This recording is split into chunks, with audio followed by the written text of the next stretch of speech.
The last time I saw my parents, I was 12 years old, standing in the middle of Riverside Ice Arena with my skates still on, watching their car disappear into the snowy December evening.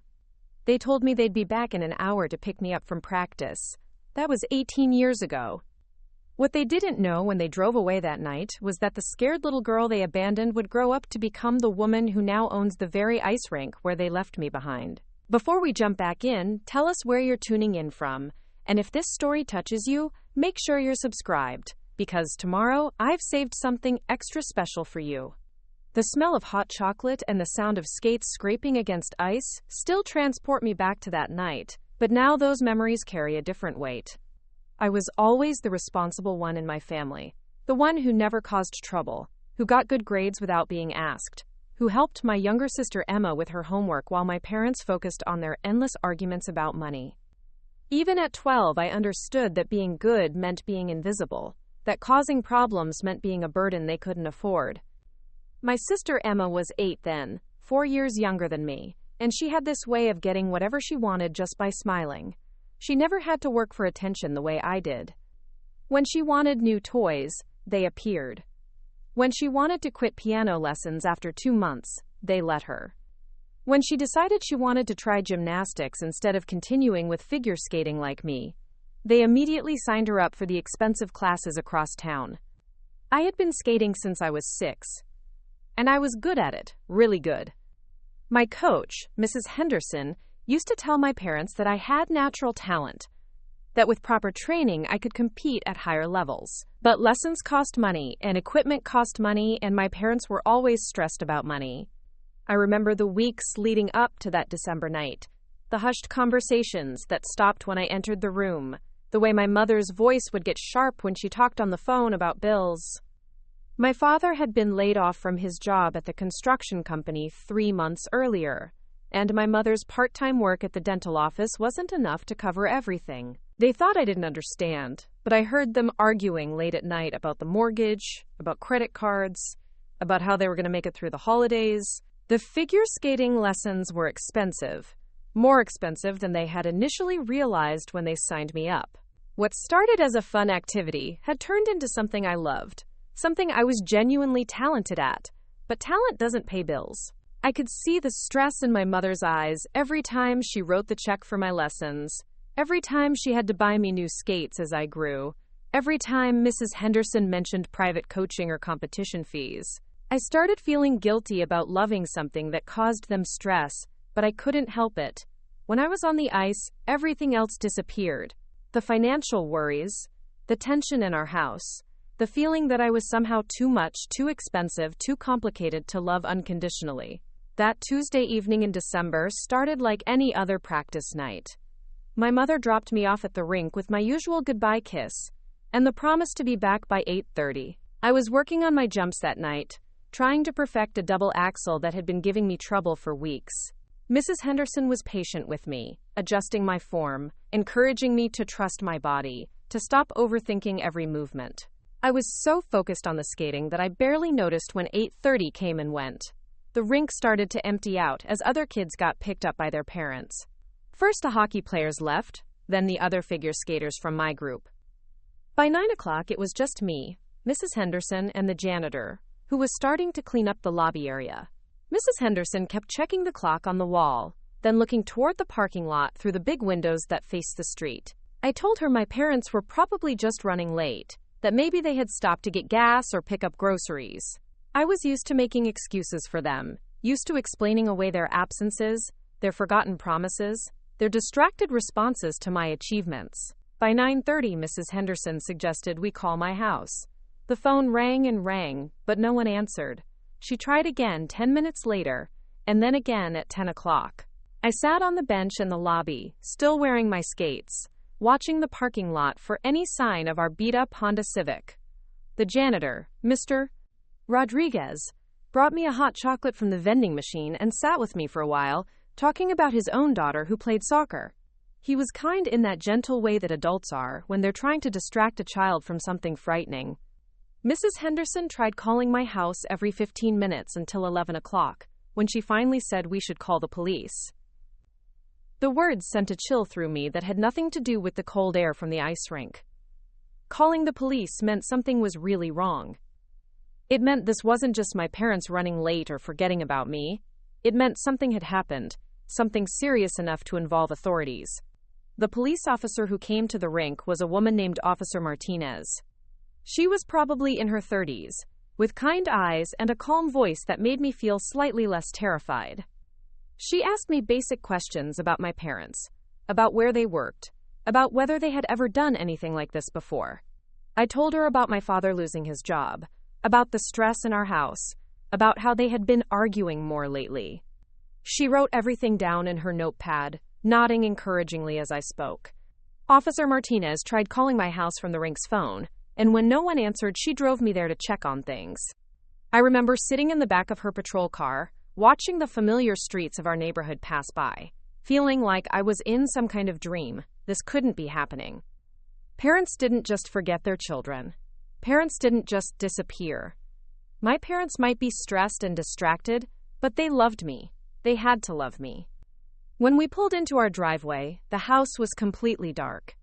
No lights in the windows, no car in the driveway, no signs of life at all. Officer Martinez had me wait in the car while she walked around the house, checking doors and windows, calling out for my parents.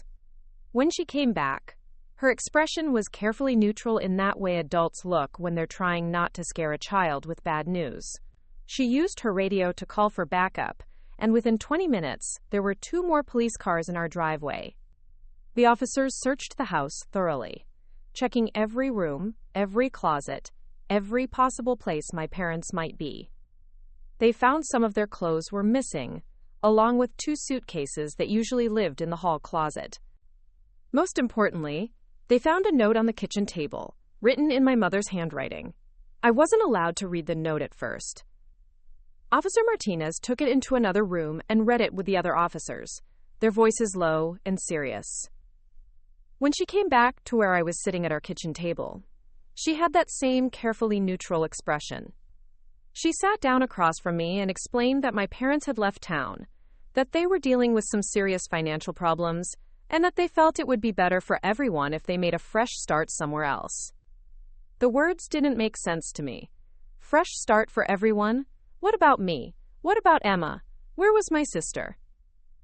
Officer Martinez explained that Emma was with my parents, that they had taken her with them, but that they had left me behind. The note apparently explained that they felt I was old enough to take care of myself, that I was responsible and mature, and that I would be better off staying in our town where I had school and friends and skating. They had arranged for me to stay with my Aunt Linda, my mother's sister, who lived 2 hours away and had apparently agreed to take me in. The betrayal hit me like a physical blow. They had planned this. They had made decisions about my entire life, without including me, without asking what I wanted, without considering how I might feel about being separated from my family. They had decided that Emma, 4 years younger than me, was worth taking along, but I wasn't. They had decided that I was mature enough to handle being abandoned, responsible enough to understand why they had to leave, strong enough to survive without them. I spent that night in a hotel room with a social worker named Ms. Chen, who had been called to handle my case. She was gentle and professional, explaining that she had contacted my Aunt Linda, who was driving down first thing in the morning to collect me. Ms. Chen helped me pack some of my belongings from the house, including my skating equipment, though I couldn't imagine ever wanting to skate again. The sport that had brought me so much joy was now forever connected to the night my parents abandoned me. The next morning, Aunt Linda arrived at the hotel. She was my mother's younger sister, unmarried and childless, who worked as a nurse in a small town called Millbrook. I had only met her a few times at family gatherings, but she seemed nice enough. She had short brown hair and worried eyes, and she kept apologizing for what my parents had done, as if their choices were somehow her fault. She promised me that she would take good care of me, that she would do her best to make sure I felt loved and wanted. The drive to Millbrook was quiet and awkward. Aunt Linda tried to make conversation, asking me about school and my friends and my skating, but I could barely respond. I kept thinking about my parents driving away from the ice rink, knowing they were never coming back, knowing they were leaving me behind forever. I kept thinking about Emma, wondering if she understood what was happening, wondering if she missed me, wondering if she even knew I wasn't coming with them. Aunt Linda's house was small but clean, with a spare bedroom that she had hastily prepared for me. She had bought new sheets and a comforter, and she had moved some of her craft supplies out of the closet to make room for my clothes. She showed me around the house, explaining where everything was, trying to make me feel welcome. But I felt like a stranger, like an intruder in someone else's life. The first few weeks in Millbrook were the hardest of my life. I started at a new school in the middle of the academic year, knowing no one, trying to catch up on work I had missed. The other kids were curious about me at first, but when they learned I was living with my aunt because my parents had abandoned me, they either looked at me with pity or avoided me altogether. I was the girl whose parents didn't want her, the girl who had been left behind, the girl who was too much trouble for her own family to handle. Aunt Linda tried her best to make me feel at home. She cooked my favorite meals, bought me new clothes, and even looked into skating lessons at a rink about an hour away. But I told her I didn't want to skate anymore. The sport that had once been my passion now felt like a betrayal, a reminder of the night my parents decided I wasn't worth keeping. Every time I thought about lacing up my skates, I remembered sitting in that lobby, waiting for parents who were never coming back. School became my refuge. I threw myself into my studies with an intensity that surprised even me. I had always been a good student, but now I was determined to be the best. I studied late into the night, completed extra credit assignments, and participated in every academic competition I could find.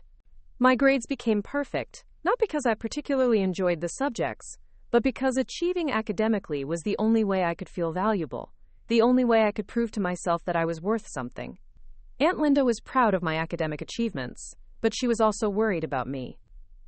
She could see that I was driving myself too hard, that I was using schoolwork as a way to avoid dealing with the emotional trauma of being abandoned. She suggested therapy, but I refused. I didn't want to talk about my feelings with a stranger. I didn't want to analyze why my parents had left me behind. I just wanted to focus on building a life that didn't depend on anyone else's approval or love. The months passed, and I settled into a routine in Millbrook. I excelled at school, helped Aunt Linda with household chores, and spent my free time reading or studying. I made a few acquaintances at school, but I kept them at arm's length. I had learned that people could leave without warning, that love was conditional, that trust was a luxury I couldn't afford. It was easier to be alone than to risk being abandoned again. As I got older, I started working part-time jobs to earn my own money. I babysat for neighbors, worked at the local grocery store, and spent summers doing yard work for elderly residents. I saved every penny I earned, determined to be financially independent as soon as possible. Money meant security, and security meant never having to depend on anyone else for survival. I had learned that lesson the hard way when I was 12 years old. During my senior year of high school, I received a letter from my parents. It was the first contact I had had with them in 6 years. The letter was brief and awkward, explaining that they were living in Arizona now, that my father had found work in construction again, that Emma was doing well in school. They said they thought about me often, that they hoped I was happy, that they had always believed I was strong enough to make it on my own. They didn't apologize for leaving me behind, they didn't ask me to forgive them, they didn't invite me to visit or suggest that we try to rebuild our relationship. The letter felt like a slap in the face. After 6 years of silence, they had sent me a few paragraphs of small talk, as if we were distant relatives catching up, rather than a family that had been torn apart by their choices. They wrote about Emma's achievements, about their new life, about how things were going for them, but they didn't ask about my life, my achievements, my struggles, or my dreams. I was an afterthought, a checkbox on their list of things to feel guilty about. I never responded to the letter. I put it in a drawer and tried to forget about it, but it haunted me for months. The casual tone, the lack of apology, the assumption that I was fine and had always been fine, all of it reinforced what I had suspected for years. They had never really wanted me in the first place. I was the responsible one, the mature one, the one who could handle being abandoned, because I was strong enough to survive it.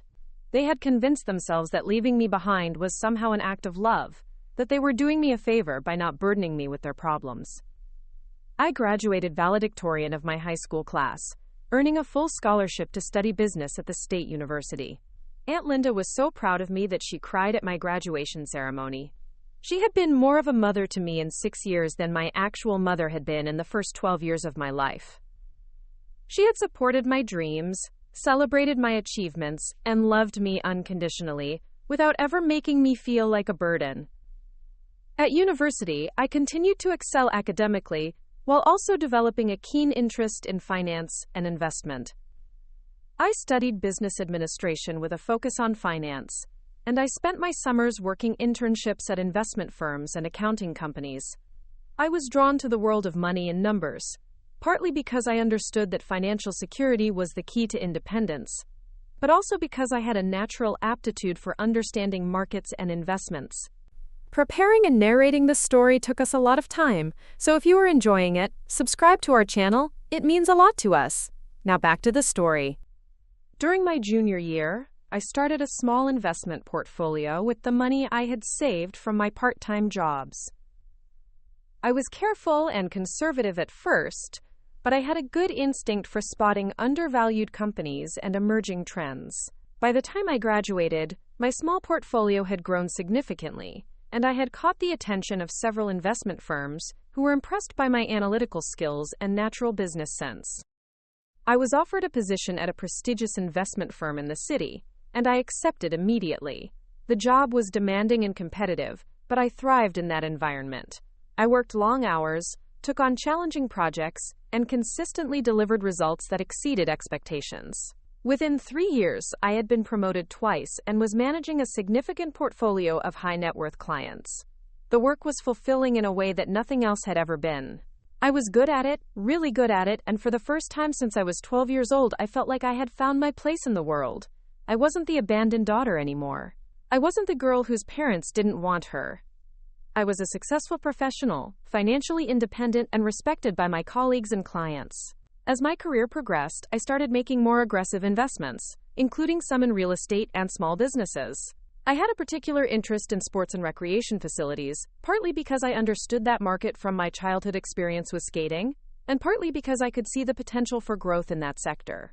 I invested in several ice rinks, bowling alleys, and sports complexes across the region, and most of them performed well above expectations. By the time I was 28, I had built a substantial investment portfolio and was considered one of the rising stars in my field. I had more money than I had ever dreamed of having as a child, and I was using it to build the kind of security and independence that no one could ever take away from me. I had learned early that people could leave without warning, but money and investments were things I could control. It was around this time that I started thinking about Riverside Ice Arena again. I had avoided returning to my hometown for years, but I had kept tabs on the area through online research and occasional conversations with Aunt Linda. I learned that the ice rink where my parents had abandoned me was struggling financially, that the owner was considering selling, and that the facility was in need of significant renovations to remain competitive. The idea of buying the ice rink started as a curious thought, but it quickly became something more. This wasn't just about making a sound investment, although the numbers did make sense. This was about reclaiming a piece of my past, about transforming the site of my greatest trauma into something I could control and own. This scared 12-year-old girl who had been left behind would become the successful woman who owned the place where it all happened. I began quietly investigating the purchase of Riverside Ice Arena. I learned that the current owner, Mr. Peterson, was in his 70s and had been trying to sell for over a year. The facility needed extensive renovations, new equipment, and updated management systems. Most potential buyers had been scared off by the initial investment required, but I saw it as an opportunity.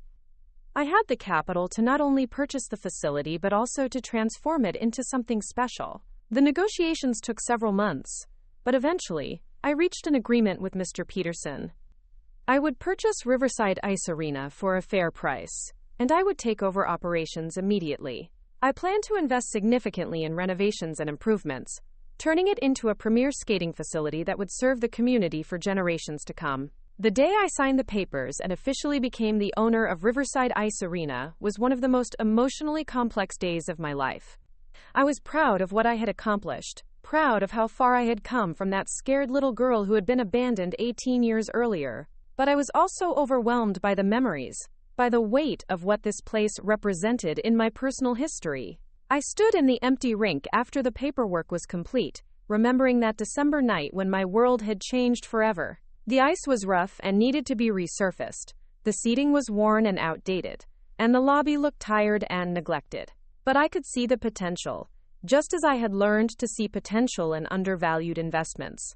This place would be transformed, just as I had transformed myself. The renovations took 6 months to complete. I spared no expense in creating a state-of-the-art facility that would serve recreational skaters, competitive figure skaters, and hockey players alike. I installed new ice-making equipment, replaced all the seating, updated the lighting systems, and completely redesigned the lobby and locker rooms.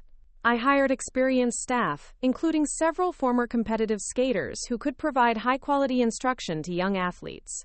During the renovation process, I made a decision that felt both therapeutic and symbolic. I commissioned a small plaque to be installed in the lobby, dedicating the facility to all the children who had found joy and purpose in skating. I didn't mention my personal connection to the place, but I knew that this rink would be a place where young skaters could pursue their dreams without worrying about whether their families could afford to support them. I established a scholarship program for young skaters from low-income families, ensuring that financial barriers would never prevent a child from pursuing their passion for skating. I also implemented programs for adaptive skating, serving individuals with disabilities, and community outreach programs that would make skating accessible to everyone in the area. The grand reopening of Riverside Ice Arena was scheduled for a December evening, almost exactly 18 years after the night my parents had abandoned me there. The timing wasn't coincidental. I wanted to reclaim that date, to transform it from a day of trauma into a day of triumph. The local newspaper ran a story about the renovation, praising the new owner for investing in the community and creating opportunities for young athletes. What they didn't know was that the new owner was the same girl who had been left behind in that very building 18 years earlier.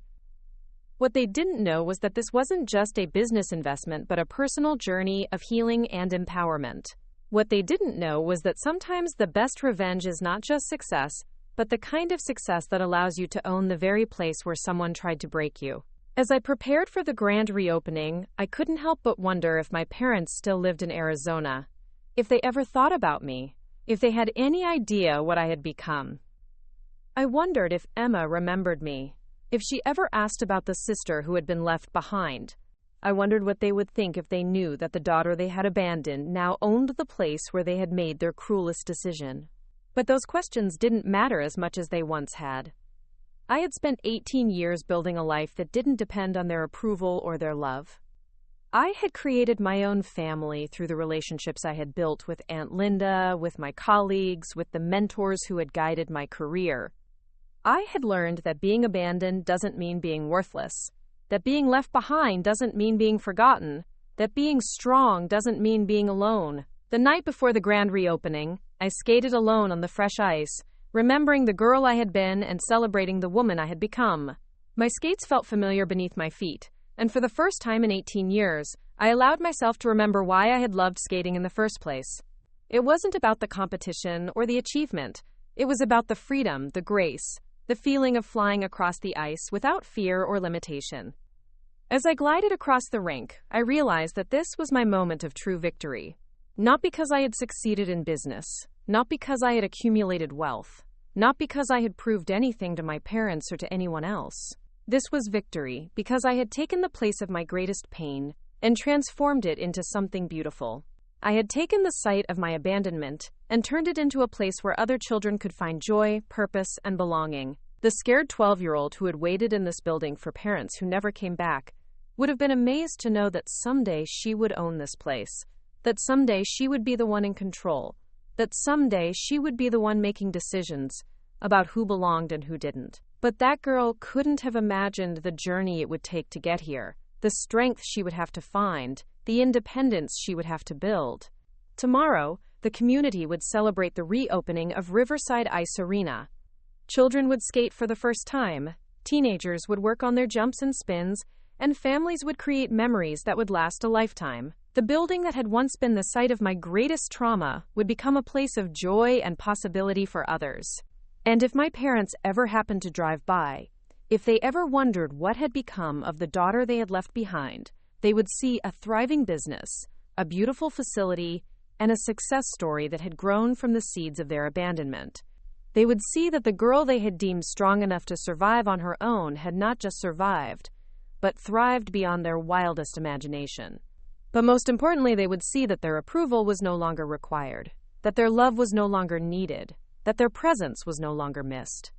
The woman I had become was complete without them, successful without them, and happy without them.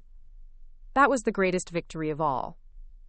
The morning of the grand reopening arrived with an unexpected snowfall that blanketed the parking lot in pristine white. I stood at the floor-to-ceiling windows of my office, which overlooked the main rink, watching the maintenance crew clear the walkways.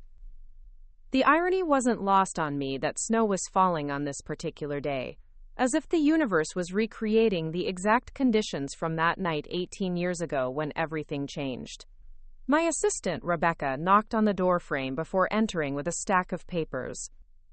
She was a recent college graduate with an enthusiasm for event planning that reminded me of myself at that age, though her confidence came from encouragement rather than necessity. She had been instrumental in organizing today's reopening celebration, coordinating with local media, youth hockey leagues, and figure skating clubs throughout the region. The guest list for tonight's event was impressive. We had attracted the mayor, several city council members, representatives from the state's athletic commission, and coaches from 3 different universities with competitive skating programs. Local businesses had sponsored various aspects of the renovation, and their representatives would be attending to see how their investments had transformed the facility. Most importantly, we had over 200 families from the community who were eager to see what we had built for their children. Rebecca handed me the final schedule for the evening's events. We would begin with a ribbon-cutting ceremony at 6 o'clock, followed by demonstrations from local skating clubs, then open skating for families who wanted to try out the new ice. I had hired a professional photographer to document the evening, partly for marketing purposes, but also because I wanted to capture this moment for myself. This wasn't just a business milestone. It was the completion of a personal journey that had taken nearly 2 decades. As Rebecca left to coordinate with the catering staff, I found myself thinking about Mrs. Henderson, my old skating coach. I had tried to track her down over the past few months, hoping she might attend the reopening, but I learned that she had passed away 5 years earlier. The news had hit me harder than I expected. She had been one of the few adults who had truly seen my potential, who had believed in me when my own parents didn't think I was worth the investment. I wished she could have seen what her encouragement had ultimately led to. The morning passed quickly, as vendors arrived to set up their displays in the lobby. We had arranged for several sporting goods companies to showcase their latest skating equipment, and a local pro shop had set up a booth where families could get skates fitted and sharpened. I had insisted that the vendors offer significant discounts to families who might not otherwise be able to afford quality equipment. Money had been the barrier that kept me from pursuing skating at the highest level, and I was determined that other children wouldn't face the same limitations. Around noon, I received a phone call that I hadn't expected. The receptionist informed me that someone was asking to speak with the owner about a personal matter, and they were currently waiting in the lobby. I normally would have asked Rebecca to handle such requests, but something in the receptionist's tone suggested this wasn't a typical business inquiry. I made my way to the lobby to find a woman about my age standing near the memorial plaque I had commissioned. She had shoulder-length blonde hair and was wearing an expensive-looking coat that suggested she was doing well financially. There was something familiar about her posture, the way she held her head slightly tilted to one side, but I couldn't immediately place where I might have seen her before. When she turned around, my breath caught in my throat. The face was older, more mature, but the green eyes and the slight dimple in her left cheek were unmistakable. It was Emma, my sister, the one my parents had chosen to take with them 18 years ago. She looked as shocked to see me as I felt seeing her, and for a moment, neither of us spoke. She broke the silence first, her voice uncertain and slightly shaky. She told me she had seen the newspaper article about the reopening, and something about the owner's background story had seemed familiar. She said she had driven here from 3 states away, not entirely sure why, but feeling compelled to investigate a suspicion that had been growing in her mind since she read the article. I invited her to my office, away from the curious eyes of staff members and vendors. The walk upstairs was awkward and tense, both of us processing the shock of this unexpected reunion. I offered her coffee, which she accepted gratefully, and we sat across from each other at my conference table, two strangers who had once been sisters trying to figure out how to begin a conversation that was 18 years overdue. Emma told me that she had thought about me often over the years, wondering what had happened to me, whether I was happy, whether I had forgiven our parents for their decision. She said that our parents had always spoken about me in positive terms, expressing confidence that I was thriving on my own, but they had never attempted to contact me or include me in their new life. They had convinced themselves, and apparently her, that I was better off without them. She explained that she had always felt guilty about being the one who was chosen, the one who got to stay with our parents while I was left behind. She said she had asked about me repeatedly during the first few years, but our parents had always deflected her questions, telling her that I was doing well with Aunt Linda, and that it was better not to disturb my new life. Eventually, she had stopped asking, but she had never stopped wondering.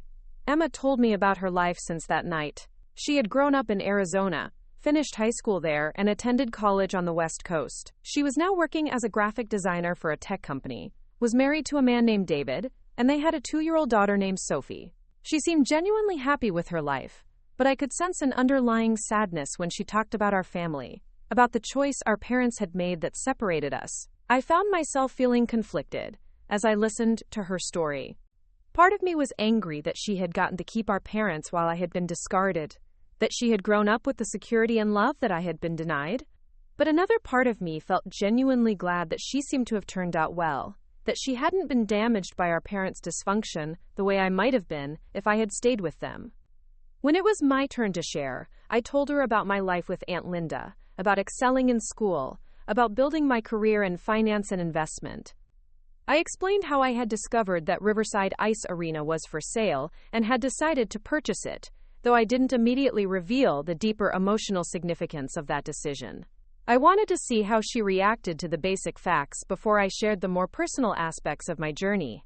Emma was genuinely impressed by what I had accomplished professionally, but I could see her trying to piece together why I had chosen to buy this particular ice rink. She asked if I had continued skating, and I told her honestly that I hadn't touched a pair of skates for 16 years after that night. The admission seemed to confuse her, and I could see her working through the implications of what I was saying. It was then that I decided to tell her the full truth about why I had bought this place. I explained that this was the ice rink where our parents had left me that night, that I had waited here for hours not knowing that they were never coming back. I told her about the fear and confusion I had felt, about the police officers who had searched our house, about the note our parents had left explaining their decision to abandon me.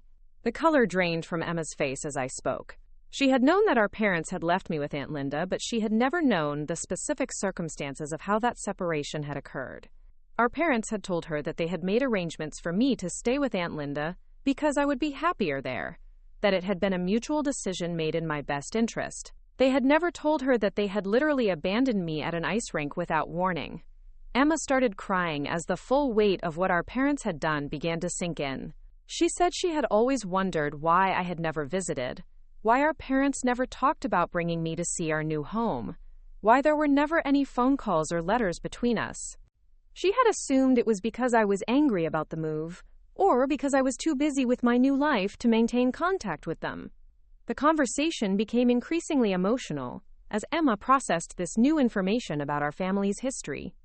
She told me that our parents had always portrayed themselves as making the best decision for everyone involved, that they had convinced her that I was thriving and happy to be independent. She said she had built her entire understanding of our family dynamic on what now appeared to be lies and manipulation. I found myself in the strange position of comforting the sister who had gotten to keep our parents while I had been discarded. Despite my own pain and anger about what had happened, I could see that Emma was genuinely devastated to learn the truth about how our separation had occurred. She hadn't chosen to be the favored child any more than I had chosen to be the abandoned one. Emma asked if our parents knew about my success, if they had any idea that I had become the owner of this ice rink. I told her honestly that I had no idea whether they kept track of my life, and that I had made no effort to contact them or inform them of my achievements. The last communication I had received from them was that brief, awkward letter during my senior year of high school, and I had never responded to it. She seemed shocked that our parents had made no effort to maintain a relationship with me, that they had written me off so completely after abandoning me. She said that in her mind, they had always been loving parents who had made a difficult decision under challenging circumstances, but she was beginning to see that their behavior toward me had been far more callous and calculated than she had realized. As our conversation continued, Emma revealed something that made my blood run cold. She told me that our parents were planning to move back to this area within the next few months. Our father was nearing retirement age, and they wanted to be closer to Emma and their granddaughter. They had apparently been house hunting in the region, and were excited about the prospect of being involved grandparents. The idea that my parents might return to the area where they had abandoned me, that they might drive past the ice rink they had used as the site of their cruelest decision, filled me with a complex mixture of emotions. Part of me was terrified at the thought of accidentally encountering them, of having to face the people who had shaped my entire life through their rejection. But another part of me was intrigued by the possibility that they might discover what I had become, what I had built from the ashes of their abandonment. Emma asked if I would be willing to see them, if there was any possibility of reconciliation or healing after all these years. The question caught me off guard, because I honestly didn't know the answer. I had spent so many years building a life that didn't depend on their approval or love, that I wasn't sure how I would react to actually seeing them again. Would I feel anger, sadness, indifference? Would I want to show them what I had accomplished? Or would I prefer they never know how their abandoned daughter had turned out? I told Emma that I needed time to process everything she had shared with me, and that I wasn't ready to make any decisions about potential contact with our parents. She understood and gave me her phone number, asking if we could stay in touch regardless of what happened with our parents. She said she wanted to build a relationship with me independent of them, that she wanted to get to know the sister she had lost 18 years ago. After Emma left, I sat alone in my office trying to process the emotional whirlwind of the past few hours. The grand reopening was still several hours away, but I was already feeling emotionally drained from this unexpected encounter. The day I had planned as a celebration of my personal triumph had become complicated by the reappearance of family members I had written off years ago.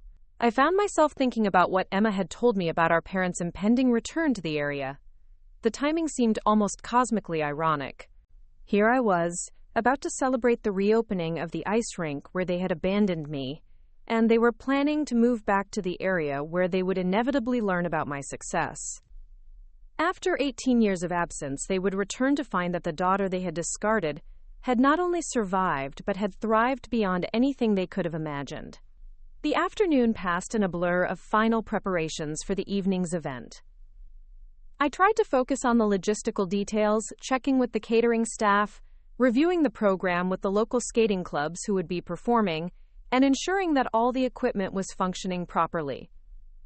But my mind kept returning to Emma's visit, to the revelations about our parents, to the complex emotions that had been stirred up by this unexpected reunion. Rebecca noticed that I seemed distracted and asked if everything was all right. I told her about Emma's visit in general terms, explaining that I had been contacted by a family member I hadn't seen in many years. I didn't go into the specific details of our family's history, but Rebecca could sense that the encounter had been emotionally significant. As the sun began to set and the time for the grand reopening approached, I found myself standing in the same spot where I had waited as a 12-year-old girl for parents who never returned. The lobby had been completely transformed since then, with modern lighting, comfortable seating, and trophy cases displaying awards from local skating clubs. But the essential geography of the space was the same, and I could still picture exactly where I had sat on that December night 18 years ago. The first guests began arriving around 5:30, and the energy in the building quickly became electric. Children pressed their faces against the glass walls that separated the lobby from the rink, excitedly pointing at the pristine ice surface and the colorful banners that decorated the arena. Parents chatted with each other about skating lessons and hockey leagues, and teenagers examined the new sound system and lighting that would enhance their training sessions. Mayor Davidson arrived promptly at 6 o'clock, accompanied by several city council members and a photographer from the local newspaper. She had been instrumental in approving the tax incentives that had made the renovation financially feasible, and she was clearly proud to be associated with a project that had brought such a significant investment to the community. The ribbon-cutting ceremony was brief, but meaningful. I spoke about my vision for the facility as a place where young athletes could pursue their dreams regardless of their economic circumstances, where families could create lasting memories, and where the community could come together around a shared love of skating. I didn't mention my personal connection to the building, but I felt the weight of that history as I cut the ribbon and officially reopened Riverside Ice Arena. The demonstrations that followed were spectacular. The local figure skating club performed a synchronized routine that showcased the capabilities of the new ice surface and lighting system. A youth hockey team scrimmaged for 20 minutes, their skates ringing against the boards as proud parents cheered from the stands. Several individual skaters performed solo routines, including a 13-year-old girl whose grace and technical skill reminded me powerfully of my own younger self. As I watched that young skater perform her routine, I found myself thinking about the path not taken, about what might have happened if my parents had continued to support my skating, if they had made different choices about our family's priorities. But I realized that I no longer felt regret about that alternative timeline. The woman I had become was shaped by the challenges I had faced, by the independence I had been forced to develop, by the strength I had discovered within myself. During the open skating portion of the evening, I was approached by numerous community members who wanted to thank me for investing in the facility and for creating opportunities for their children. Several parents mentioned that they had heard about the scholarship program I had established, and they were grateful that financial barriers wouldn't prevent their kids from pursuing their skating goals. One conversation particularly stood out to me. A woman named Patricia introduced herself as the mother of 3 children who were all interested in skating, but whose family had been unable to afford lessons at other facilities in the area. She had tears in her eyes as she thanked me for making skating accessible to families like hers, for understanding that talent and passion shouldn't be limited by economic circumstances. As Patricia spoke, I saw myself at 12 years old, saw the worry in my own parents' eyes when they had to write checks for my lessons, saw the stress that my love of skating had caused in our financially struggling household. The difference was that Patricia was fighting to find ways to support her children's dreams, while my parents had ultimately chosen to abandon both the financial burden and the child who had created it. The evening concluded with a short speech from Mrs. Rodriguez, the president of the local skating association. She spoke about the importance of having a world-class facility in the community, about the opportunities this would create for young athletes, and about the generous spirit of the anonymous donor who had made the scholarship program possible. I had insisted that my personal contributions to the scholarship fund remain anonymous, wanting the focus to be on the recipients rather than the donor. As the last families left the building around 10 o'clock, I found myself alone in the rink once again. The maintenance crew had already begun cleaning up from the evening's events, and the ice was being resurfaced for the first official day of operations tomorrow. I walked slowly around the perimeter of the rink, taking in the sight of the facility I had created from a place of such personal pain. Rebecca approached me as I completed my circuit of the rink. She was clearly exhausted from the day's events, but also energized by the success of the reopening.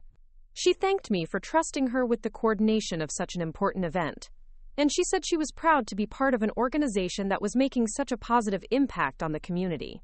After Rebecca left, I retrieved my skates from my office. I had brought them today partly for symbolic reasons, but also because I wanted to christen the new ice surface myself before anyone else used it.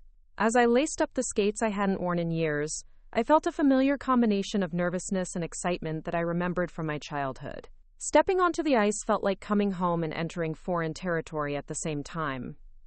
My body remembered the basic mechanics of skating, but I was clearly out of practice. I started slowly, just gliding around the perimeter, getting reacquainted with the feeling of blades on ice, the subtle shifts in weight and pressure that controlled direction and speed. As I gained confidence, I began attempting some of the basic moves I had learned as a child. Simple crossovers, backward skating, even a few tentative jumps that would have been routine for my 12-year-old self but felt challenging now. My muscles protested the unfamiliar movements, and I was grateful that no one was watching my rusty performance. But as I continued skating, something magical began to happen. The years of abandonment and anger and determination to prove myself began to fade away, replaced by the pure joy of movement that had first drawn me to this sport. I remembered why I had loved skating so much as a child, why I had been willing to get up early for practice, why I had spent hours perfecting jumps and spins that most kids my age couldn't even attempt. I skated for nearly an hour, gradually pushing myself to attempt more complex moves, testing the limits of what my adult body could remember from its childhood training. I wasn't the skater I might have been if I had continued training consistently for the past 18 years, but I was still competent enough to appreciate the quality of the ice surface I had created, the precision of the equipment I had installed. As I finally left the ice and sat down to remove my skates, I felt a sense of completion that I hadn't expected. This wasn't just about owning the building where my parents had abandoned me. This wasn't just about proving that I had succeeded despite their rejection. This was about reclaiming a part of myself that I had lost on that December night 18 years ago, about reconnecting with the girl who had found joy and purpose in the simple act of gliding across frozen water. The drive home that night was peaceful and reflective.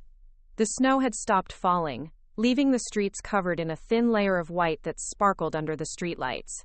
I thought about Emma's unexpected visit, about the possibility that our parents might soon return to the area, about the complex emotions that would inevitably arise if I encountered them. But I also thought about the families who had attended tonight's reopening, about the children who would learn to skate on the ice I had created, about the opportunities that would emerge from this investment in the community. Whatever happened with my parents, whatever complications arose from Emma's reappearance in my life, I had built something good and lasting from the pain they had caused me. As I pulled into my driveway, I realized that tonight had marked the end of one chapter of my life and the beginning of another. For 18 years, I had been defined by what my parents had done to me, by the abandonment that had shaped my worldview and my relationships. But now I was ready to be defined by what I had built, by the person I had chosen to become, by the legacy I would create independent of their choices. The house was quiet and dark as I let myself in. I poured a glass of wine and sat in my living room, looking out at the snow-covered yard through my picture window. Tomorrow would bring new challenges, new opportunities, and possibly new complications as the reality of owning Riverside Ice Arena settled into my daily routine. But tonight, I allowed myself to feel proud of what I had accomplished. I had taken the site of my greatest trauma and transformed it into something beautiful and meaningful. I had created opportunities for other children that I had never had myself. I had built a successful business that would provide value to the community for years to come. Most importantly, I had proven to myself that I was strong enough to face my past without being destroyed by it, creative enough to build something positive from negative experiences, and generous enough to use my success to benefit others. The scared 12-year-old who had waited for parents who never came back would be amazed to see what her life had become. As I headed upstairs to bed, I wondered what tomorrow would bring. What new chapters would unfold now that the grand reopening was complete? I thought about Emma and whether we could build a meaningful relationship after 18 years of separation. I thought about our parents and how I would react if they suddenly reappeared in my life. But mostly I thought about the young skaters who would walk through the doors of Riverside Ice Arena tomorrow, and in the days to come. Some of them would discover a lifelong passion for the sport. Others would make friends and memories that would last forever. A few might even find the talent and dedication to compete at high levels, achieving dreams that had once seemed impossible. Whatever their individual journeys turned out to be, they would all have opportunities that I had helped create, chances to pursue their goals, without the financial barriers that had limited my own skating career. That knowledge filled me with a satisfaction that went deeper than professional success or financial achievement. I had transformed my pain into purpose, my abandonment into empowerment, my trauma into triumph. The ice rink where my parents had left me behind had become the foundation for everything I had built since.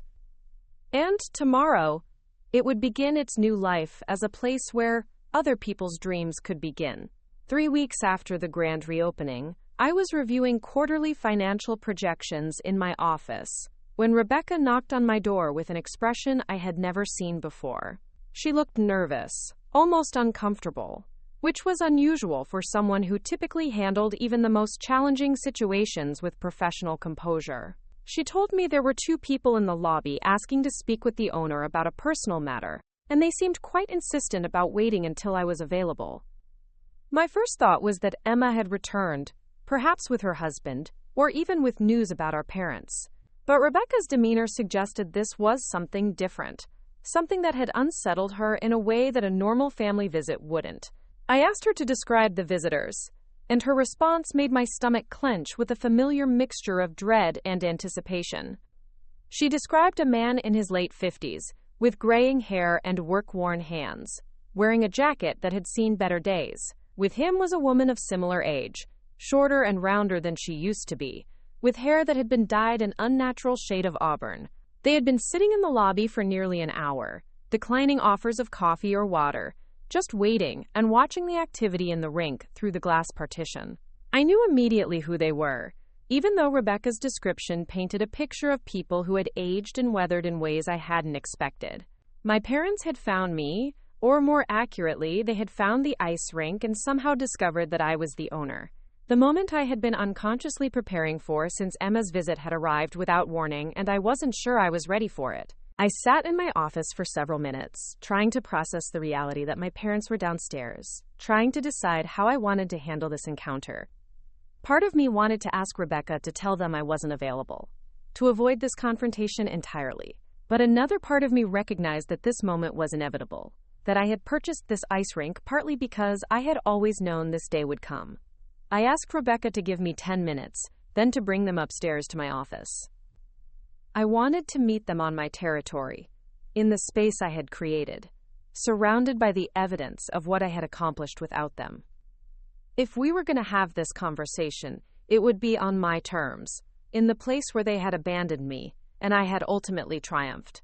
Those 10 minutes felt like hours, as I prepared myself mentally for seeing the people who had shaped my entire life through their absence. I straightened the awards on my walls, arranged the financial reports on my desk in a way that would make my success obvious, and tried to calm the racing of my heart that had begun the moment Rebecca described our visitors.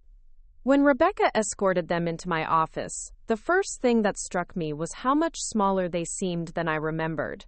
My father, who had loomed so large in my childhood memories, was now just a tired-looking man with stooped shoulders and deep lines around his eyes. My mother, who I had remembered as vibrant and energetic, moved with the careful gait of someone whose body had been worn down by years of stress and hard living. They both stopped short when they saw me, clearly shocked by the professional environment, by the expensive furniture, by the panoramic view of the ice rink that my office windows provided. I could see them trying to reconcile the successful businesswoman sitting behind the executive desk with the 12-year-old girl they had abandoned 18 years ago. My father was the first to speak, his voice rougher than I remembered, shaped by years of cigarettes and manual labor. He said my name like a question, as if he wasn't entirely sure he had found the right person. My mother just stared at me, her eyes filling with tears that I wasn't sure were genuine or performative. I invited them to sit down, keeping my voice carefully neutral and professional. I didn't offer them coffee or water, didn't engage in small talk about the weather or their drive. I simply asked them what they wanted, why they had come to see me after 18 years of silence. My father cleared his throat and began what sounded like a rehearsed speech about how they had heard through Emma that I was doing well, that I had become successful, that I owned this ice rink. He said they were proud of me, that they had always known I would make something of myself, that they had never doubted my ability to thrive on my own. The words felt like a slap across the face. Proud of me? They had never bothered to check on my progress, never sent a birthday card, never made any effort to be part of my life. They had written one awkward letter during my senior year of high school and then disappeared back into their new life as if I had never existed. Now they were sitting in my office claiming credit for my success, as if abandoning me had been some kind of gift they had given me. My mother finally found her voice, explaining that they had moved back to the area to be closer to Emma and their granddaughter. She said they had been driving around their old neighborhood, revisiting familiar places, when they saw the sign for Riverside Ice Arena and decided to stop in for nostalgic reasons. They had asked about the new ownership and been shocked to learn that their daughter was now the owner of the facility where they had left me all those years ago. She spoke about the coincidence as if it were some kind of heartwarming twist of fate, as if there were something beautiful about the symmetry of my owning the place where they had abandoned me. She seemed completely oblivious to the darker implications of that symmetry, to the years of pain and struggle that had led to this moment. I let them talk for several minutes, listening to their explanations and justifications, their attempts to reframe their abandonment as some kind of loving sacrifice. They talked about how difficult things had been financially, how they had believed I would be better off with Aunt Linda, how they had thought I was mature enough to handle the separation. They spoke as if their decision had been made with my best interests at heart, as if they had been protecting me rather than discarding me. When they finally stopped talking, I asked them a simple question that cut through all their justifications and excuses. I asked them why they had never contacted me, why they had never tried to maintain a relationship with me, why they had written me off so completely after abandoning me. The silence that followed was telling. They exchanged glances, clearly uncomfortable with the directness of my question. My father mumbled something about not wanting to disrupt my new life, about thinking I was better off without reminders of the past. My mother claimed they had wanted to give me space to heal, to build my own life without their interference. But I could see the truth in their eyes, in the way they avoided looking directly at me when they spoke. They hadn't contacted me because they hadn't wanted to deal with the emotional complexity of what they had done. They hadn't wanted to face my anger, my pain, my need for explanations that they couldn't provide. It had been easier to convince themselves that I was fine, that their abandonment had been a gift, that I was better off without them. I told them about the years I had spent wondering if they were alive or dead, about the birthdays and holidays I had spent alone, about the achievements I had accomplished with no one to share them with. I told them about the scholarship I had earned, about the career I had built, about the woman I had become, despite their absence, not because of it. My mother started crying again, claiming that they had thought about me every day, that they had always regretted their decision, that they had been too ashamed to reach out. But her tears felt manipulative, designed to make me feel guilty for confronting them with the consequences of their choices. My father took a different approach, becoming defensive and argumentative. He said they had done the best they could under difficult circumstances, that I had turned out fine, so obviously their decision had been the right one, that I was being ungrateful for the independence they had given me. His words revealed the depth of his selfishness, his inability to acknowledge the harm they had caused, his need to justify their actions rather than take responsibility for them. I realized as I listened to them that this confrontation wasn't going to provide the closure or healing I might have hoped for. They hadn't come here to apologize or to take responsibility for their choices. They had come because they were curious about my success, because they wanted to see what I had become, possibly because they hoped to benefit somehow from my financial achievements. The conversation took an even more disturbing turn when my father began asking questions about the ice rink, about how much it had cost to purchase and renovate, about whether the business was profitable. He seemed to be calculating my net worth, trying to determine whether his abandoned daughter might be a potential source of financial support. My mother joined in with questions about whether I was married, whether I had children, whether I was happy living alone. But underneath her apparent concern, I could sense her judgment, her disapproval of the life I had built. She seemed to expect me to be grateful for their abandonment, to thank them for forcing me to become independent and successful. When I asked them directly what they wanted from me, why they had really come to see me after all these years, their answers were telling. My father suggested that maybe we could be a family again, that we could put the past behind us and move forward together. My mother talked about wanting to be part of my life, about hoping I could forgive them and give them a chance to be the parents they should have been. But I could see through their words to their real motivations. They had discovered that their abandoned daughter had become wealthy and successful, and they wanted to benefit from that success. They wanted to claim credit for my achievements while also positioning themselves to share in the rewards. They wanted forgiveness without repentance, reconciliation without acknowledgement of the harm they had caused. I stood up from my desk and walked to the window that overlooked the ice rink. Below, I could see children learning to skate, teenagers practicing their jumps, families enjoying time together on the ice. This was what I had built from the ashes of their abandonment. This was the legacy I had created from their rejection. I turned back to face them and told them exactly what I thought of their proposal. I explained that they had forfeited any right to be part of my life when they drove away from this building 18 years ago. I told them that their abandonment had taught me that I didn't need them, that I was stronger and happier without them, that their approval and love were no longer required or desired. My mother became hysterical, sobbing about how they had made mistakes but they still loved me, about how families should forgive each other, about how we only get one chance at being a family. But her emotional manipulation had no power over me anymore. I had learned to distinguish between genuine remorse and performative guilt, between real love and conditional affection. My father's reaction was more revealing. His mask of regret slipped away, replaced by anger and entitlement. He accused me of being cold and unforgiving, of letting money and success go to my head, of forgetting where I came from. He said I owed them something for raising me for 12 years, for giving me life, for the sacrifices they had made. His words confirmed everything I had suspected about their motivations.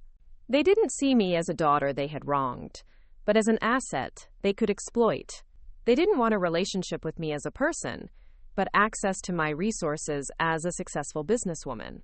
They felt entitled to share in my success because they had contributed DNA to my existence. I told them that our conversation was over, that they needed to leave my office and never contact me again.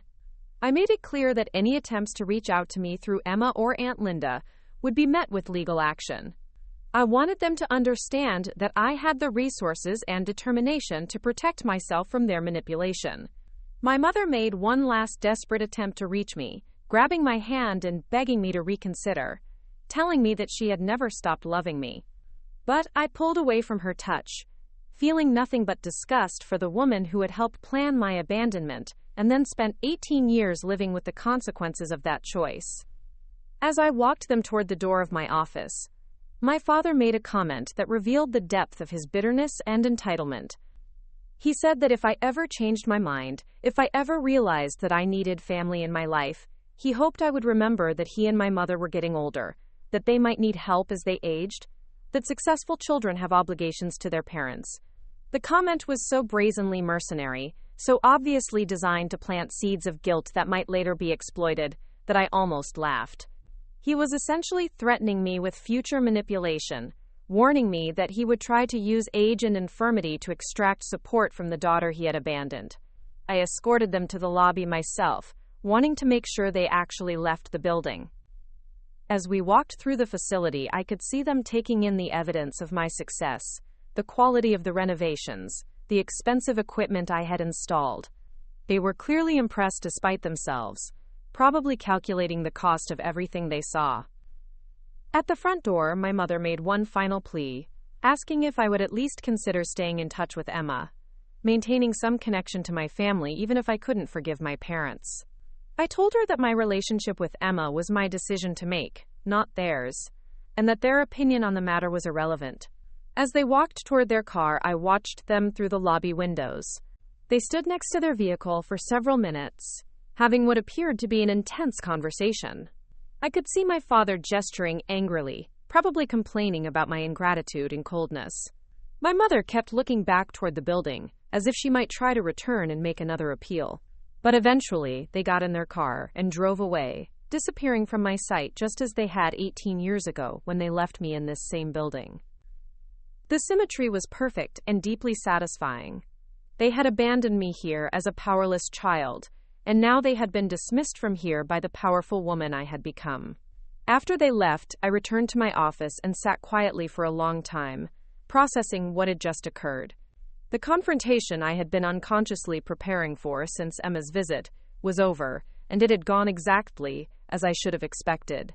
My parents hadn't changed, hadn't grown, hadn't developed any capacity for genuine remorse or accountability. Rebecca appeared in my doorway, clearly concerned about my emotional state after such an intense encounter. She asked if I was all right, if there was anything she could do to help. I appreciated her concern, but I realized that I actually felt fine, better than fine. I felt liberated. For 18 years, I had carried a small part of me that wondered if my parents might someday return with genuine remorse, with real love, with an acknowledgement of the harm they had caused, and a desire to make amends. That part of me had been finally and definitively put to rest. They were exactly who I had thought they were, and I no longer needed to waste any emotional energy wondering about their motivations or their capacity for growth. The rest of the day passed normally. with skating lessons and hockey practice and the usual business operations that filled my schedule.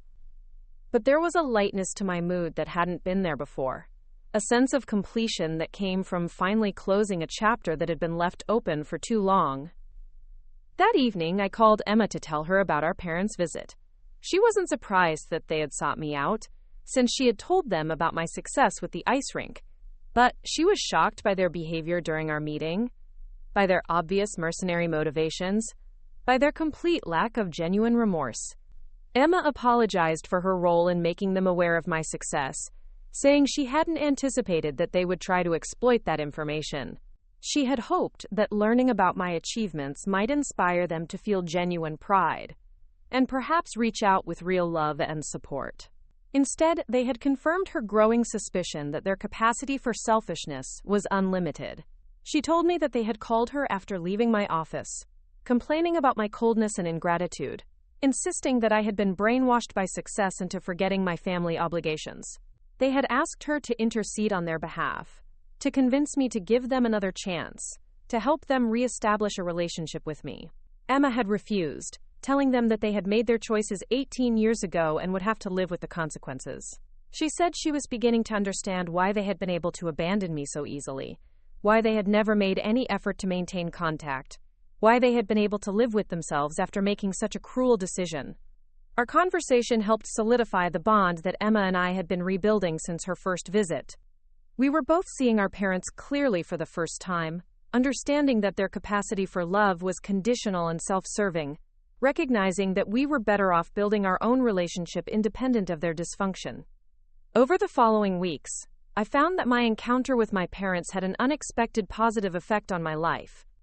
The anxiety I had carried about potentially seeing them again was gone, replaced by a calm certainty that I had made the right choice in cutting them out of my life permanently.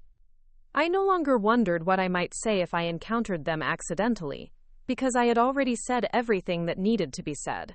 The ice rink continued to thrive, with enrollment in programs growing steadily and positive feedback from families throughout the community. The scholarship program I had established was already helping several young skaters whose families couldn't afford full tuition, and I was considering expanding it to serve even more children. One particularly meaningful moment came when Patricia, the mother who had thanked me at the grand reopening, brought her youngest daughter for her first skating lesson. The little girl was nervous but excited, clinging to her mother's hand as they approached the ice. Watching her take her first tentative steps on skates reminded me of my own early experiences with the sport, of the joy and freedom I had found on the ice before my parents' financial stress and eventual abandonment had complicated everything. As I observed the lesson from my office window, I realized that this was what I had really accomplished by purchasing and renovating Riverside Ice Arena. I hadn't just built a successful business or proven my worth to parents who would never truly value me. I had created a place where other children could experience the pure joy of skating without the shadows of family dysfunction or financial worry that had clouded my own experience. The scholarship recipients were particularly inspiring to watch. These were kids who might never have had the opportunity to learn to skate, if not for the program I had established. Their gratitude was genuine, and their progress was remarkable, proving that talent and determination were more important than economic advantages. I also began spending more time on the ice myself, usually in the early morning hours before the facility opened to the public. My skills were gradually returning, and while I would never be the competitive skater I might have been if I had continued training consistently, I was rediscovering the meditative quality of skating that had first drawn me to the sport. These solitary skating sessions became a form of therapy, a way of processing not just my encounter with my parents but the entire journey that had brought me to this point. As I glided across the ice in the quiet morning light, I felt connected to both the child I had been and the woman I had become, understanding that every difficult experience had contributed to my strength and resilience. Emma and I continued to develop our relationship, talking regularly by phone and exchanging visits every few weeks. She was amazed by the facility I had created, but more importantly, she was beginning to understand the emotional significance of what I had accomplished. Transforming the site of my abandonment into something beautiful and meaningful was more than just a business success. It was a profound act of healing and empowerment. She also shared updates about our parents, who had apparently continued to complain about my ungrateful attitude to anyone who would listen. They had tried to recruit other family members to pressure me into reconciliation, but most of our relatives had already heard about their abandonment of me and were not sympathetic to their cause. According to Emma, our parents were struggling financially again, having made poor decisions about their retirement planning and housing choices. They were beginning to realize that their biological children were not obligated to support them simply because they shared DNA, and that their history of abandonment and neglect had consequences that extended into their golden years. I felt no satisfaction in learning about their financial difficulties, but I also felt no obligation to help them. They had taught me early and definitively that family relationships were conditional, that love and support could be withdrawn without warning, that children were expendable when they became inconvenient. Now they were learning that those lessons applied to parents as well as children. The winter season brought new challenges and opportunities to the ice rink. We hosted our first competitive skating competition, drawing participants from several states and generating significant revenue for local hotels and restaurants. The event was a huge success, showcasing the quality of our facility and establishing Riverside Ice Arena as a premier destination for serious skaters. During the competition, I had the opportunity to speak with several young skaters whose talent and dedication reminded me of my own younger self. Many of them came from families who were making significant financial sacrifices to support their children's skating careers, just as my parents had initially done for me. But unlike my parents, these families were committed to seeing their children's dreams through to completion, regardless of the cost or inconvenience. One conversation particularly moved me. A 14-year-old girl named Sarah told me that she had been skating at various rinks throughout the region for years, but had never found a facility that felt like home until she came to Riverside Ice Arena. She said there was something special about the atmosphere here, something that made her feel like her dreams were valued and supported. Sarah's coach later told me that the girl came from a single-parent household, and that her mother worked 2 jobs to afford skating lessons and equipment. They had applied for one of our scholarships, and I made a mental note to ensure that Sarah received whatever support she needed to continue pursuing her goals. As winter turned to spring, I reflected on the year that had passed since I first decided to purchase Riverside Ice Arena. The scared 12-year-old who had been abandoned here had grown into a successful businesswoman who now owned and operated the facility. The site of my greatest trauma had become the foundation of my greatest triumph. But more than that, I had created something that would outlast my personal story, something that would serve the community for generations to come. Young skaters would learn their first jumps on this ice, develop friendships in these locker rooms, and create memories that would last a lifetime in this building. The scholarship program had already expanded beyond my initial vision, serving not just figure skaters but also hockey players and recreational skaters who might not otherwise have access to quality instruction and ice time. Local businesses had begun contributing to the fund, recognizing the value of supporting youth athletics in the community. My relationship with Emma continued to strengthen, and we had begun making plans for her to visit with her family during the summer. Her daughter Sophie would be old enough to try skating for the first time, and Emma was excited about the possibility of sharing that experience with her at the rink that had played such a pivotal role in our family's history. The financial success of the ice rink had exceeded my projections, but more importantly, the facility had become a vital part of the community in ways that couldn't be measured in dollars and cents. Families gathered here for birthday parties and celebrations, teenagers found belonging and purpose through skating programs, and children discovered talents they never knew they possessed. As I walked through the facility each day, observing the joy and excitement of skaters of all ages, I felt a deep satisfaction that went beyond professional achievement. I had taken something that was meant to break me and used it to build something beautiful. I had transformed abandonment into empowerment, rejection into resilience, trauma into triumph. The ice rink that had once been the site of my greatest pain had become the source of my greatest pride. And every day that I walked through its doors, every time I saw children learning to skate, or teenagers perfecting their techniques, or families creating memories together, I was reminded that sometimes the best revenge is not just success, but using that success to create opportunities for others that we never had ourselves. The phone call came on a Tuesday morning while I was reviewing applications for the expanded scholarship program. Rebecca informed me that someone from the county sheriff's office was on the line, asking to speak with me about a legal matter. My first instinct was concern about some regulatory issue with the facility, but the deputy's tone suggested something more personal. Deputy Williams explained that there had been an incident involving two individuals who claimed to be my parents.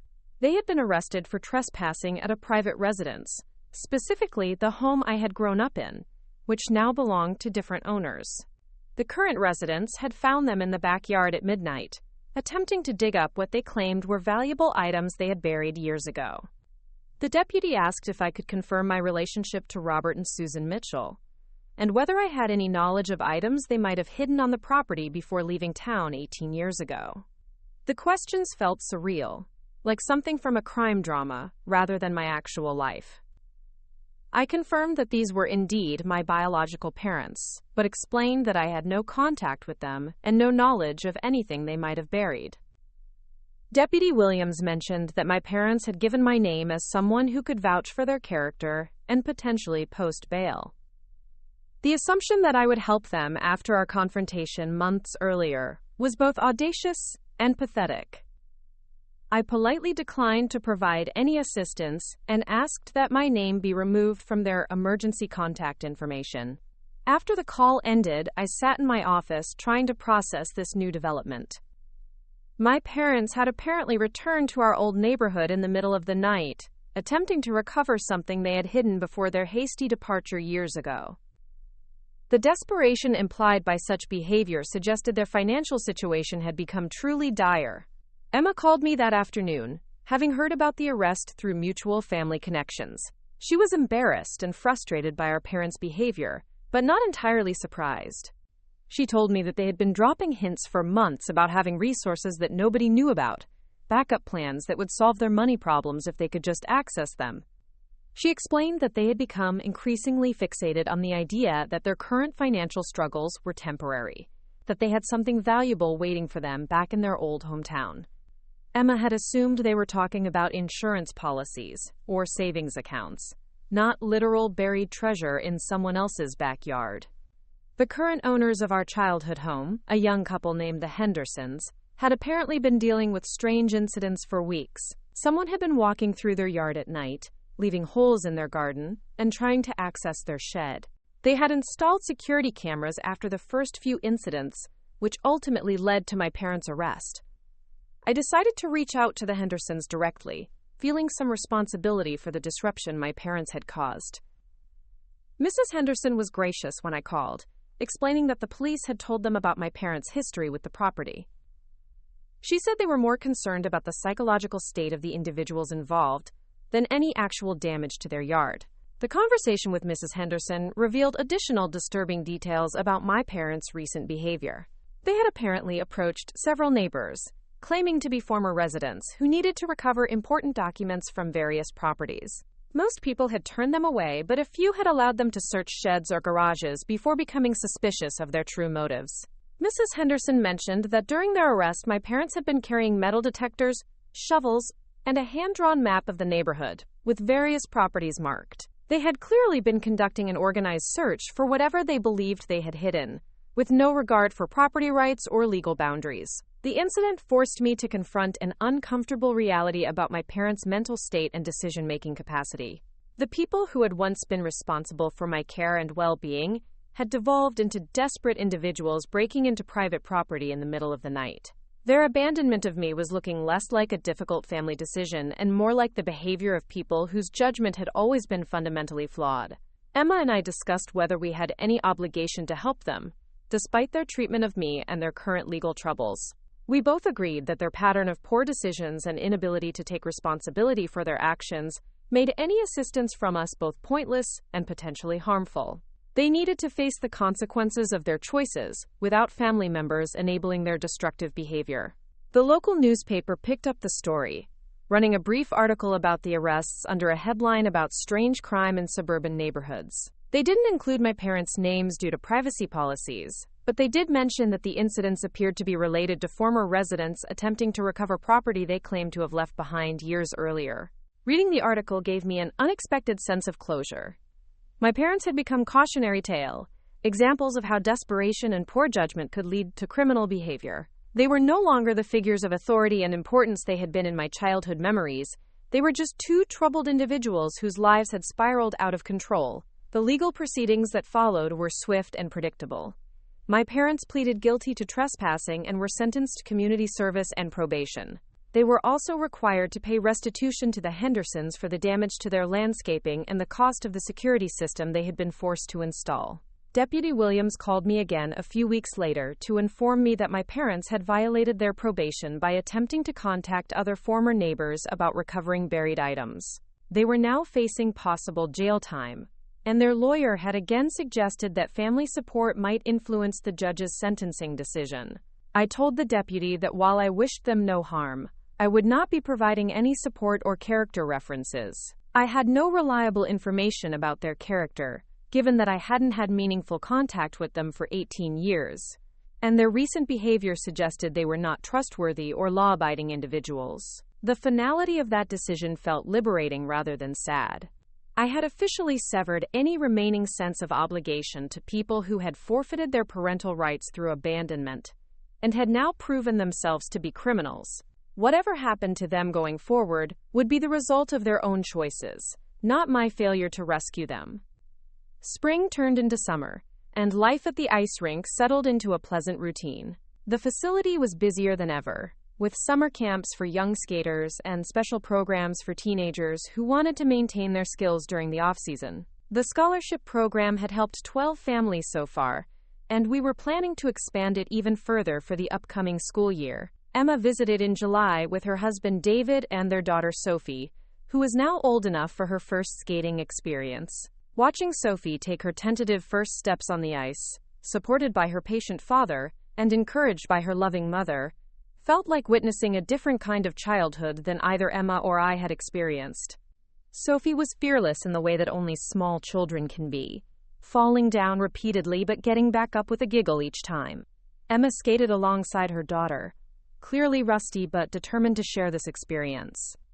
David, who had never skated before, spent most of the session clinging to the boards but laughing at his own clumsiness.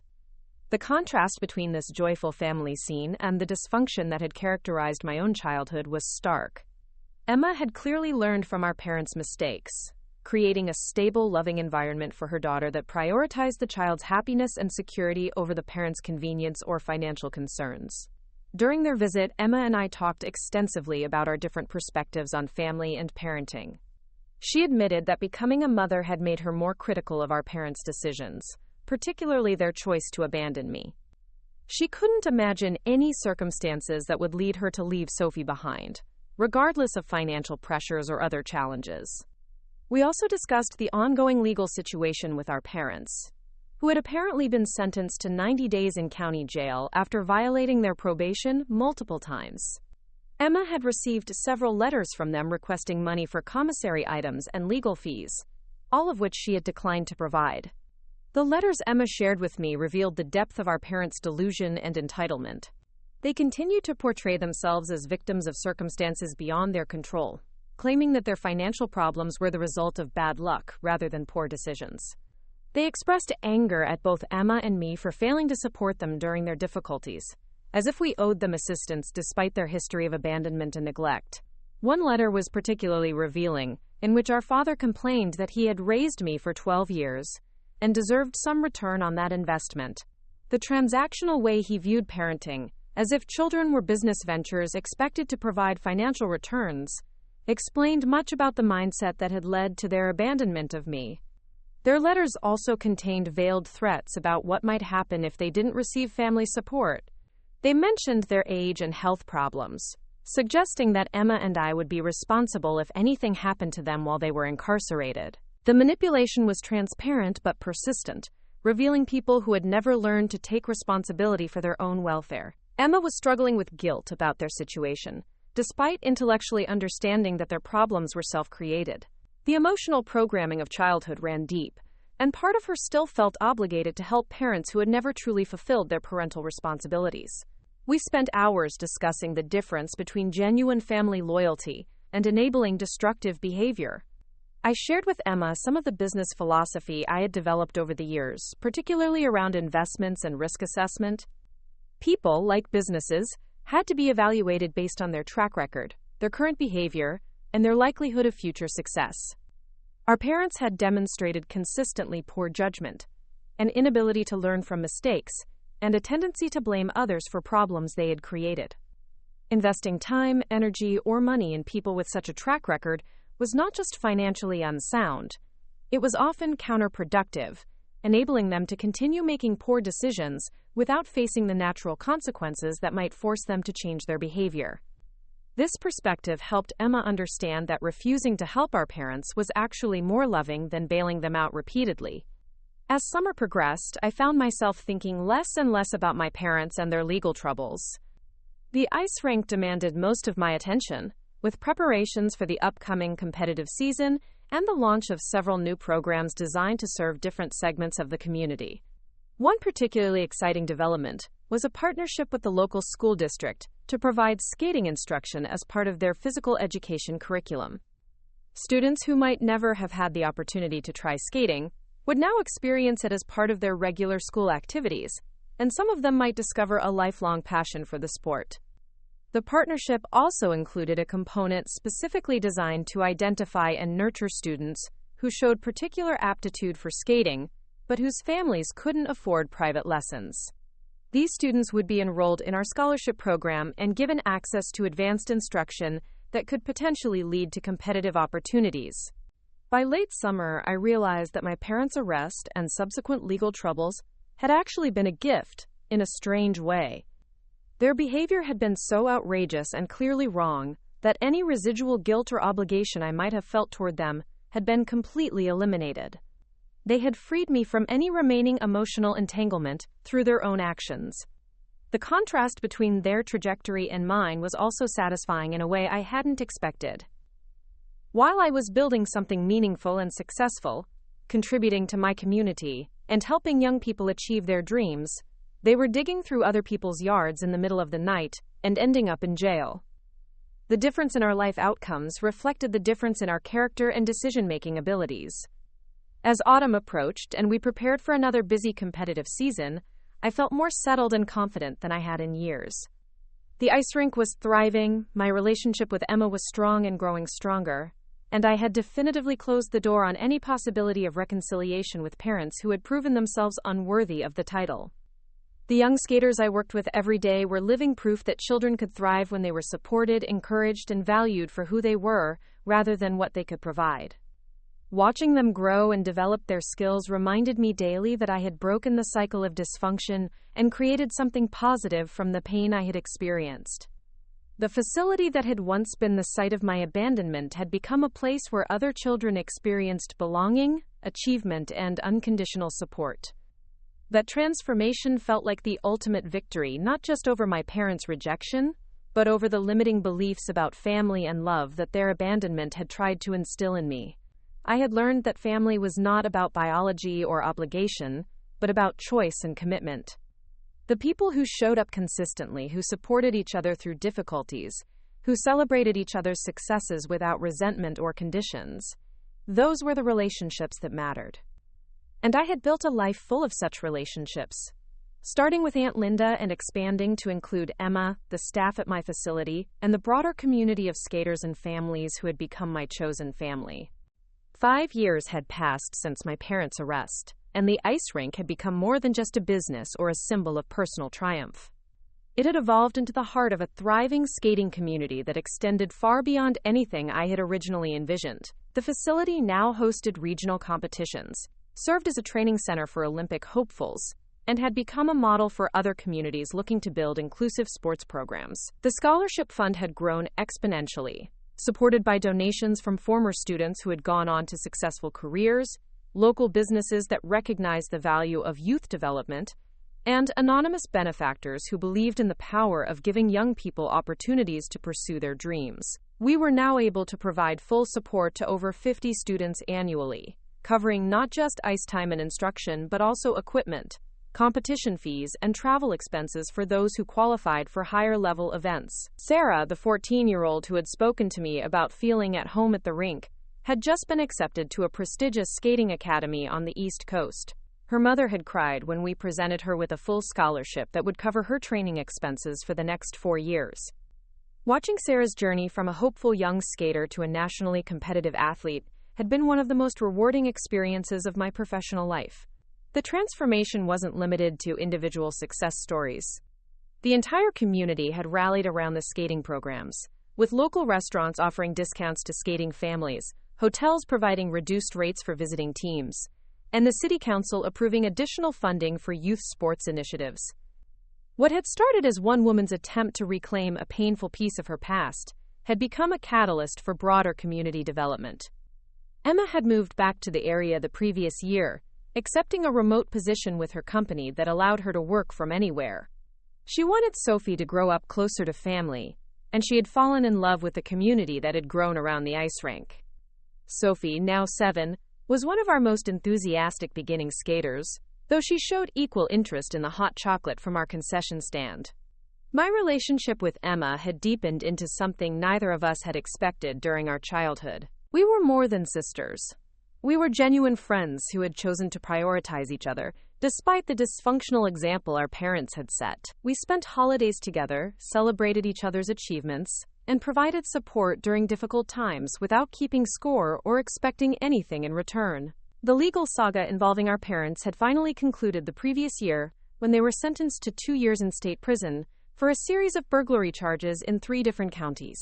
Their pattern of returning to former residences and searching for buried valuables had apparently been more extensive than anyone had initially realized. They had been operating what amounted to a criminal enterprise based on their delusional belief that they had hidden treasure scattered across multiple states. Emma and I had received one final letter from them, sent from prison, demanding that we hire lawyers to appeal their convictions. The letter was filled with the same entitlement and blame-shifting that had characterized all their communications, but it no longer had any emotional impact on either of us. We had both reached a point of complete indifference to their fate, recognizing that they were strangers who happened to share our DNA. The morning I received news of their final sentencing, I was on the ice conducting my weekly skating session. The irony wasn't lost on me that I learned about the conclusion of their criminal career while doing something they had once tried to take away from me. The scared 12-year-old who had waited for them in this very building would have been amazed to know that their abandonment would ultimately lead to such freedom and fulfillment.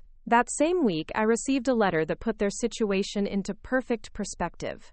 It was from Mrs. Chen, the social worker who had helped me the night I was abandoned. She was now retired but had been following my story through newspaper articles about the ice rink and its community programs. She wrote to tell me that she had seen hundreds of cases involving abandoned children over her career, but few had turned out as positively as mine. Mrs. Chen's letter reminded me that the trauma of abandonment was meant to break children, to convince them they were worthless and undeserving of love. The fact that I had not only survived but had created something meaningful from that experience was rare and precious. She encouraged me to continue sharing my story, not for revenge or validation, but because it demonstrated to other abandoned children that their worth was not determined by their parents' failures.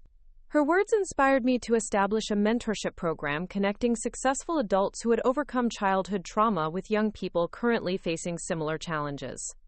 The program launched with 12 mentor-mentee pairs and had already expanded to 25, with a waiting list of both mentors and young people eager to participate. The mentorship program brought me full circle in ways I hadn't anticipated. Working with teenagers who had been abandoned, neglected, or rejected by their families allowed me to offer the support and understanding I had desperately needed as a 12-year-old. Their resilience and determination reminded me daily that strength could emerge from the most difficult circumstances. One mentee, a 16-year-old named Marcus, whose father had left when he was 8, wrote an essay about his experience that moved me to tears. He described feeling worthless and disposable until he realized that his father's abandonment said nothing about his value as a person and everything about his father's inability to love unconditionally. The wisdom in his words matched insights that had taken me years to develop. The 10th anniversary of purchasing Riverside Ice Arena approached, and the community began planning a celebration that would honor not just the facility's success, but its impact on hundreds of families. The event would include performances by current and former students, recognition of scholarship recipients who had gone on to achieve their dreams, and the dedication of a new wing that would house expanded programming for adaptive skating and special needs populations. As I reviewed the list of planned speakers and honorees, I realized that my parents were conspicuously absent from my thoughts about this milestone. They had become irrelevant to the story of what I had built, footnotes in a narrative that had long since moved beyond their influence. The woman who would be celebrated at the anniversary event bore no resemblance to the rejected child they had abandoned. The day before the anniversary celebration, I skated alone on the ice one final time before the festivities began. The rink was quiet except for the hum of the refrigeration system and the whisper of my blades against the fresh ice. I thought about the journey from that terrified 12-year-old to the confident businesswoman, from the site of my greatest trauma to the foundation of my greatest success. The anniversary celebration exceeded everyone's expectations, with over 500 people attending and local media coverage that brought national attention to our programs. Former students who had gone on to professional careers returned to share their stories.